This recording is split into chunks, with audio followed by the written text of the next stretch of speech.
उस कमेटी की रिपोर्ट में भी जो कृषि संशोधन हमने किए उन्हीं विषयों को लिखा हुआ था। और मैं ये कहना चाहता हूँ कि अगर कोई मैन्युफैक्चरर अपनी कोई चीज़ बनाता है, उस पे एसेंशियल कमोडिटी एक्ट नहीं है, तो किसान पे, खेती पे क्यों प्रतिबंध है? कभी कभी बड़ी खुशियों का खजाना छोटे छोटे तोहफों में छुपा होता है, इसीलिए तनिष्क लाए हैं little big moments, a fresh new collection of earrings, साथ ही डायमंड ज्वेलरी की वैल्यू पर अप टू 20% ऑफ भी। तो आज ही पधारें Tanishq Ajmer at India motor circle. देखिए, राजस्थान में वर्तमान में जो कांग्रेस की सरकार है, सरकार से ज्यादा राजस्थान की हालत चिंताजनक है। मैंने दिल्ली की यात्रा में भी कहा था, हम 3 साल से देख रहे हैं और दिल्ली में लोग कहते हैं कि सरकार कम चलती है और एक मूवी ज़्यादा चलती है, किस्सा कुर्सी का। कभी कुर्सी पायलट साहब की तरफ जाती हुई नजर आती है, कभी गहलोत साहब की तरफ, और बार बार रेफरी बन के दिल्ली के पर्यवेक्षक आते हैं। और राजस्थान के नेता कहते हैं कि कोविड के इस कार्यकाल में सरकार पहले तो होटल में बंद रही और अब मुख्यमंत्री जी अपने आवास से नहीं निकल रहे हैं। कोविड की इस महामारी में हमने ये भी देखा है कि हिंदुस्तान में सबसे ज़्यादा टीकों की अगर बर्बादी हुई तो राजस्थान में। जो सरकार अपने आप में असंतोष की शिकार, जो सरकार अपने आप में षड्यंत्रों की शिकार, जो सरकार अपने आप में एक दूसरे पे शक कर रही हो, उसने जनता को पूरी तरीके से बदहाल करके रखा है। और मैं जितने भी ग्रामीण इलाकों में से आया हूँ, मेरे को लगा कि ग्रामीण इलाकों में जिस प्रकार से लोगों ने मेरे से सारे विषय रखे हैं, बातें रखी हैं, मैं बहुत विश्वास के साथ अजमेर में इस जगह पे कह रहा हूँ, 2023 में इस सरकार की विदाई तय है। और निश्चित रूप से भारतीय जनता पार्टी सुशासन के मार्ग पर आगे बढ़ के राजस्थान में अपनी सरकार बनाएगी और सुशासन के रास्ते पे हम राजस्थान को फिर से आगे बढ़ाएंगे। अभिषेक दुबे हमसे कहाँ हो अभिषेक जी? हाँ बताइए। हिंदुस्तान दिल्ली से सर। जी सर, आपके पूरे यात्रा के दौरान हम साथ थे।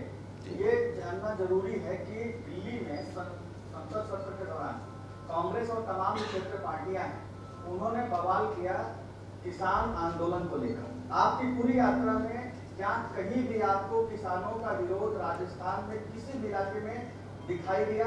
पहला ये। दूसरा सर ये कि राजस्थान जो कि कोरोना से सबसे ज्यादा ग्रसित इलाकों में से एक था, राज्यों में से एक था, तो तीसरी लहर ज्यादा प्रभावित न करे, इसको लेकर क्या रणनीति आपकी तरफ से? देखिए, मैं तो पूरा किसानों के बीच में से, जहाँ पे किसान आंदोलन कहते हैं उसके बीच में से चल के आया हूँ और किसानों के बीच में ही घूमता हुआ आया हूँ। मैं यहाँ ये भी कहना चाहता हूँ कि भारत में जो कृषि कानून हम लेकर के आए हैं, 2010 में मनमोहन सिंह जी ने कमेटी बनाई थी। शरद पवार जी उस समय कृषि मंत्री होते थे और हरियाणा के मुख्यमंत्री उस कमेटी के चेयरमैन थे। उस कमेटी की रिपोर्ट में भी जो कृषि संशोधन हमने किए उन्हीं विषयों को लिखा हुआ था। और मैं ये कहना चाहता हूँ कि अगर कोई मैन्युफैक्चरर अपनी कोई चीज़ बनाता है, उस पे एसेंशियल कमोडिटी एक्ट नहीं है, तो किसान पे, खेती पे क्यों प्रतिबंध है? और दुनिया में जितना हम कृषि का उत्पादन करते हैं, क्या कृषि व्यापार में भारत का हिस्सा है? क्यों नहीं है? उसका कारण है कि हमने कृषि के उत्पादन को कई जकड़नों में बांध रखा है। मैं यहाँ स्पष्ट करना चाहता हूँ कि ये कानून किसी भी प्रकार से कृषि उपज मंडी को समाप्त नहीं करता। ये इतनी ही व्यवस्था देता है कि शहर में अगर भीड़ ज़्यादा है तो एक बाईपास से एक और रास्ता दिया गया। किसानों को ज़्यादा बड़ा व्यापार का रास्ता इस कानून के द्वारा प्रदान किया गया है। जो विरोध है वो लोगों को केवल भ्रमित करने के लिए हो रहा है। किसानों को उपज का सही मूल्य, अभी जब ये आंदोलन भी चल रहा है तो सबसे रिकॉर्ड जो खरीदी है वो पंजाब में हुई है, मंडी के माध्यम से हुई है।